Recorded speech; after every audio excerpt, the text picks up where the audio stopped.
మహారాష్ట్రలో ఒక్కపారే 42 మంది పెండ్లిగాని ప్రసాద్ల చెవుల పువ్వులు పెట్టి 10 లక్షలు ఊడ్చిండ్రు బోకరిగాన్లు.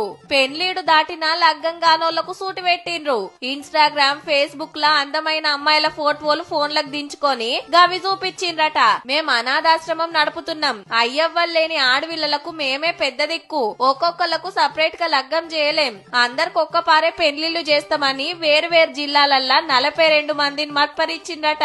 పెండ్లి ఖర్చుల కింద పిలగానోళ్ల తాన మనిషికో 10,000 20,000 ఎంత దొరికితే అంత గుంజిండ్రు. ఇక అందరికి మొన్న సోమవారం నాడే ముహూర్తం ఫిక్స్ చేసి పలానా ఫంక్షన్ హాల్ కు రమ్మని చెప్తే కొత్త బట్టలు కట్టుకొని రెడీ అయ్యి వచ్చిండ్రంతా. కానీ ఈడ చూస్తే పిల్ల లేదు, పెండ్లి చేస్తామన్నోళ్లు పత్తకు లేరు. మోసపోయినమని పోలీసులకు ఫోన్ కొడితే 2 రోజులు పునుకులాడి కొందరిని అరెస్ట్ చేసిండ్రు. కడమోళ్ళని దేవులాడుతున్నారు. అయినా ముంచేతానికి ఈళ్లే దొరికినారు. ఆలస్యమైనా మేం సుతవో ఇంటోళ్ళం కాబోతున్నామని మురిస్తే ఆఖర్ల గిట్ల అయ్యే వరకు ఎంత బాధపడ్డరో పాపం.